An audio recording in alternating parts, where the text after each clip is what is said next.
रसिका ही खूप चांगली बिझनेसमन आहे असं सिद्ध झालंय या सगळ्या स्पर्धेमध्ये. कारण तुम्हाला जेव्हा गावात विक्री करायची होती काही गोष्टींची, तेव्हा हिने इतकी कमाल विक्री केलेली आहे की केळी वगैरे असं त्याच्यावर 500 रुपयाला एक वगैरे असं करून तिने विकलं.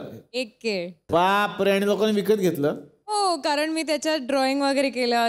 बेसिकली माझी स्ट्रॅटेजी होती की जे पण माझं फर्स्ट कस्टमर असणार त्याचं नाव मी केळीवर लिहिणार आणि ते माझ्या स्टॉलच्या समोर असणार. मग लोक जमा झाली. मी त्यांना सांगितलं जर तुम्ही 500 देणार तर तुमचं पण नाव येणार केळीवर, तर तुम्ही पण पैसे द्या. मग सगळे माझं नाव लिही, माझं नाव लिही, माझं नाव. मी 200 देतो, 300 देतो, असं करून करून. आणि 500 रुपयाला एक चहा विकलास तू. हो, त्याच्यावर पण नाव लिहिलं होतं. नाही, मी त्यांना म्हटलं की ढोबळ्यांचा चहा आहे. तर ऍक्च्युली या शो मध्ये ढोबळ्यांचा चहा खूप फेमस झालेला आहे. वा. मग आता हा नंतर ब्रँड वगैरे काय काढायचा विचार आहे का ढोबळ्यांचा चहा? माझे जेव्हा पप्पा इकडे आलेले तेव्हा त्यांनी आधीच म्हटलं की तू एवढं कौतुक केलंय की मम्मीला स्ट्रेस, पप्पाला पण स्ट्रेस, आता तर खरंच काढावं लागेल ढोबळ्यांचा स्टॉल. करणार आहोत आम्ही बिझनेस. वा वा वा वा वा. हेतल ही म्हणजे तगडा कंटेस्टंट आहे या सगळ्यांमध्ये. आणि मला असं कळलेलं आहे की तू मॉडेल सुद्धा आहेस, मॉडेलिंग पण करतेस तू. आणि खूप मोहिमा जिंकलेल्या आहेत तिने तिच्या ताकदीच्या आणि बुद्धीच्या बळावर सुद्धा. पण आम्ही बघताना दिसतोय की साधारणपणे ना इथं सगळे एकत्र आहेत पण तिला बिचारायला एकटीलाच टाकतात. आणि तुमची जोडी आहे ना, तुमची दोघींची जोडी आहे मला वाटतं, स्नेहा आणि तुम्ही फार एकत्र दिसता आम्हाला. हो, ऍक्च्युली आम्ही भेटलो तेव्हाच आमची फ्रेंडशिप झाली. आणि कोइन्सिडेंटली आम्ही दोघी अशा आहोत ज्यांना सर्वात जास्त वोट आउट्स येतात, कारण आम्ही कॉम्पिटिशन खूप तगडी आहोत. त्यामुळे लोकांना बाहेर काढायचंय, पण बाहेर तर जिंकूनच जाणार. अच्छा. पण समजा असं झालं सगळेच चांगले खेळत आहेत, गंमत अशी झाली की समजा टाय झाला, विनर आता दोघीच आहेत, समजा असं झालं की दोघींमधली एकच निवडायची, दोघींना सेम मार्क आहेत, मग तुला काय वाटतं कोण जिंकेल, स्नेहा की तू?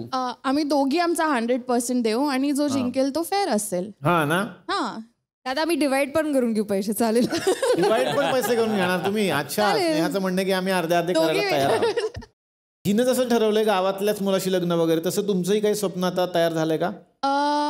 नाही, पण मला असं, मी खूप पॅशनेट आहे की गावातल्या ज्या मुली आहेत त्यांना शिकायला भेटावं. कारण आम्ही खूप असे लोक बघितले ज्यांच्या घरी त्यांना काम करायला इतका वेळ जात होता की त्यांच्या मुलांना अभ्यासासाठी वेळ भेटत नव्हता. आणि त्यामुळे ती सायकल जी आहे ती कंटिन्यू राहते. शिकलं नाही की तेच काम करावं लागतं. मग पण ते काम करून त्यात अजून प्रगती ऍड करण्याचं त्यांना संधी मिळावी, त्या गोष्टीबद्दल मी खूप पॅशनेट आहे. आणि मानसिक आरोग्याबद्दल आय थिंक मला ती एक गोष्ट गावात विचारसरणी आहे, ती वाईट नाही आहे, थोडीशी जुनी आहे, ती अजून थोडी अपडेट झाली तर गावचे लोक शहरापेक्षा पण पुढे जातील, हे मला नक्की माहिती आहे. नक्की नक्की नक्की. तुला त्यासाठी खूप साऱ्या शुभेच्छा. आणि निर्मलाताई ज्या आलेल्या आहेत त्यांच्याबरोबर, त्या हवा उद्या खूप बघतात असं मी ऐकलंय. हो, बघतो ना.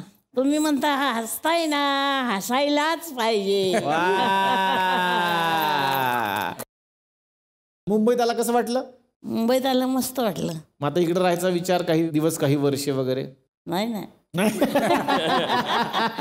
एवढं बरं नाही वाटलं. मुंबईतलं सगळ्यात जास्त काय आवडलं तुम्हाला?